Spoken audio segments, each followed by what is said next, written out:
Welcome to the Speakings Podcast. My name is Sandra. I'm a writer and philosopher in training, as I'm currently a PhD student. And in these episodes, I speak about philosophical and spiritual topics in a mainly unscripted way, as I hope to capture some of the dynamism of thought that philosophers have to really wrestle with each idea, taking them seriously.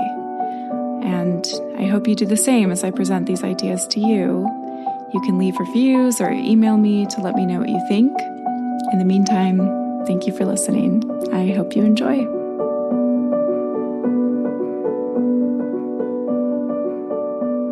All desire is a refusal of time, a refusal of something at least. Our embeddedness in time, the fact of our existence. The self as an abstracted entity or a narrative is never in time. It hovers outside the borders of the moment. It presses into the future and it trails the past behind it. To be fully in the moment is to die. This is the real terror of death. Not the death of the body, the death of who we believe ourselves to be. So when I'm working, I feel this terror.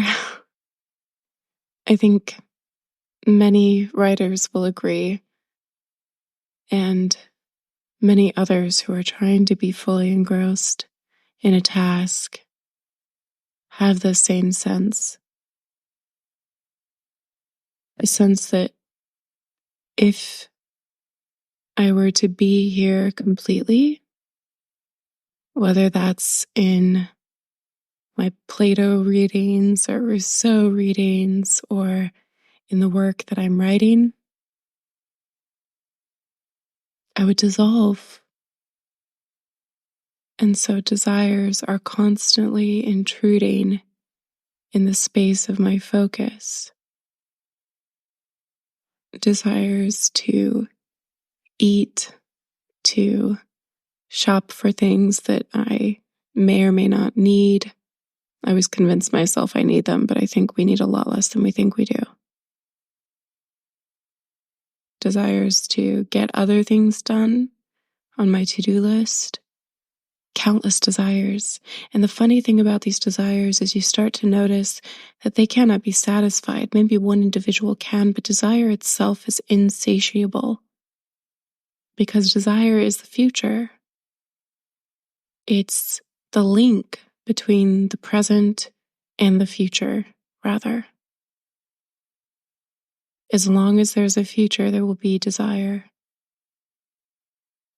And as long as there's a self, there will be a future. Because I, as Sandra, whoever I think I am, I feed on the future like a vampire.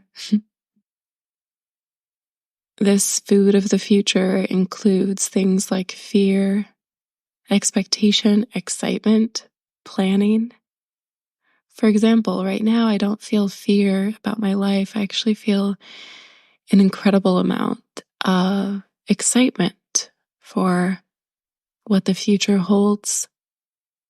You could say this is a positive affect or emotion, but it's still based on this illusion of temporality.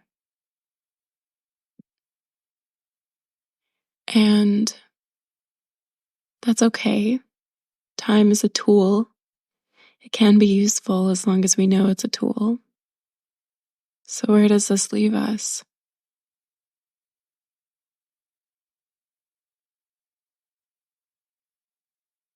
I'm not sure language is even possible without linear time.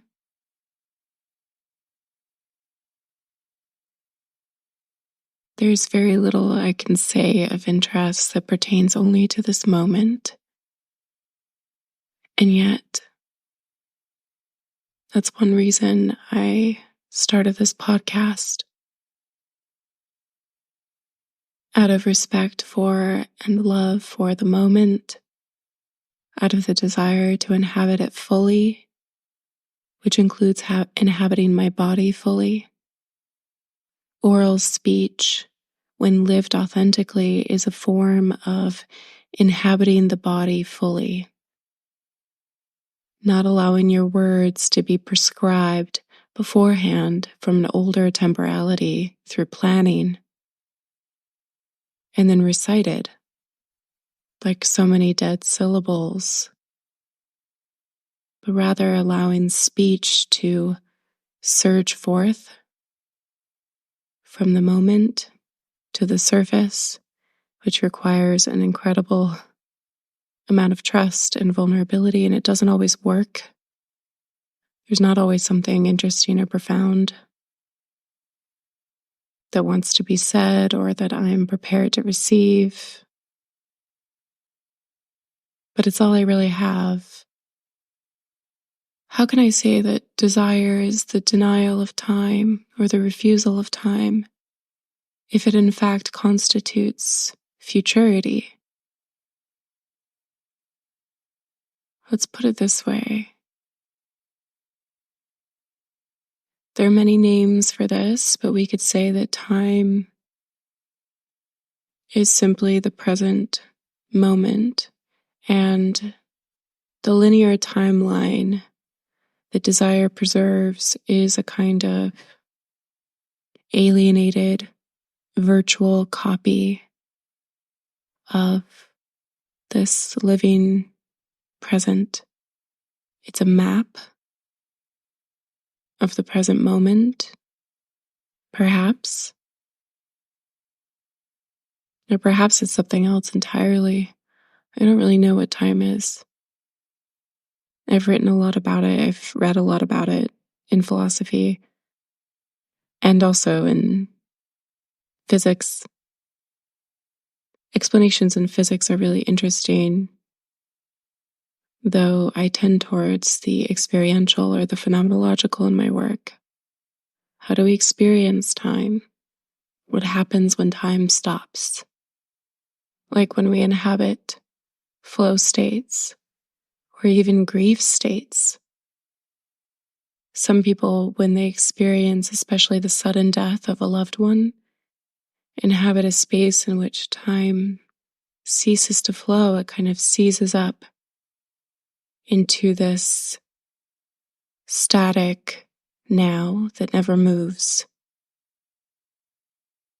I don't know how that might compare to other states of temporality, like one that an awakened person might experience.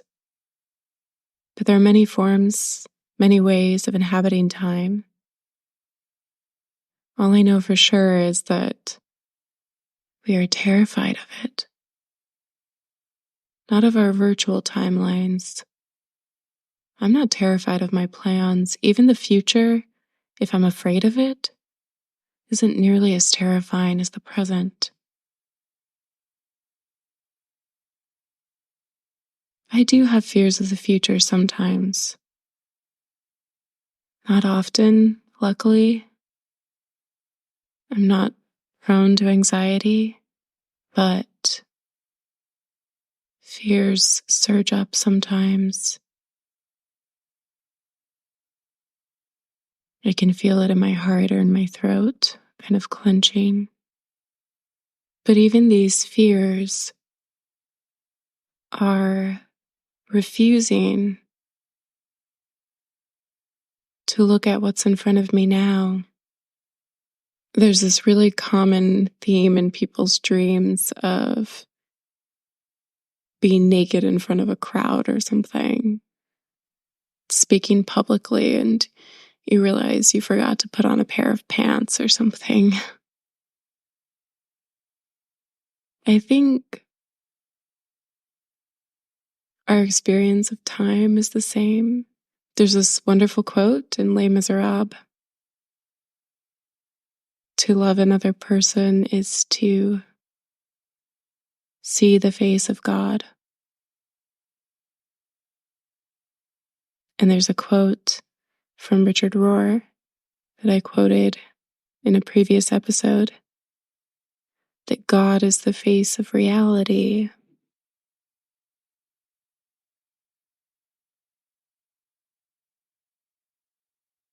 And our barriers to truly seeing the people in front of us,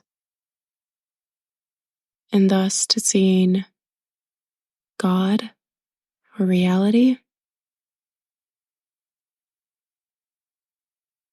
are these virtual constructs that we shape out of fear, or rather that we shape at some point in our lives. I don't know how it happens. I don't know how we develop these structures, but they're preserved through fear and shame, terror, really.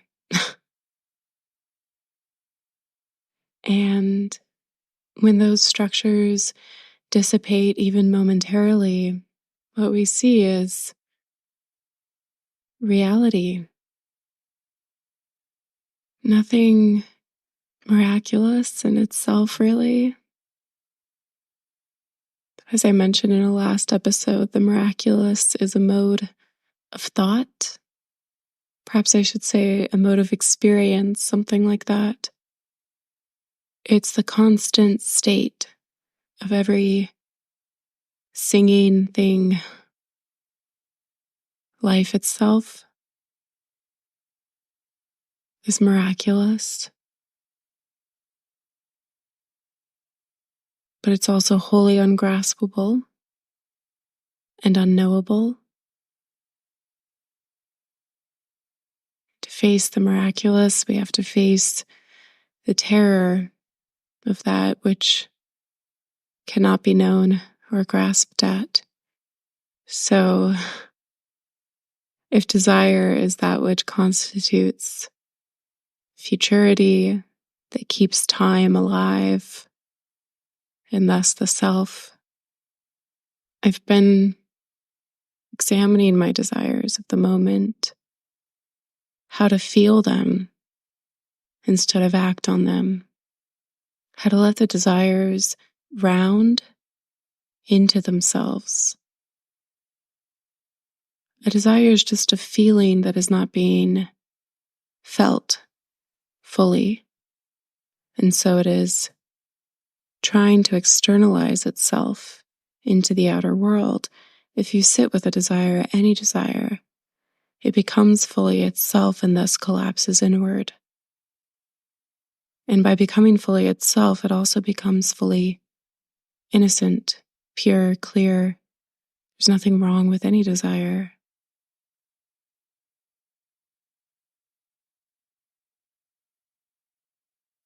So that has been my practice as I study and read. And just as a little teaser, I suppose, one of the things that I'm writing about and feeling into is pleasure as the redemption of time. So desire being this externalized feeling, and pleasure being this wholehearted yes to everything in experience that in fact desires nothing, even as it enjoys everything. It's a full-bodied belonging to the body, to time, to the self. So fully belonging to the self, to time, to the body, that all of these categories begin to bleed into each other and even dissolve. The category between me and the food I'm eating or the person I'm embracing just begins to dissolve. So desire isn't wrong because it's sensual. In fact, it's a refusal of sensuality because it's a refusal of what is present, and it consistently and always forever into the future will refuse what is present because it feeds on the future. That's why desire can never be fulfilled, but pleasure is fullness. Pleasure is the present, savored with the totality of the sensing flesh.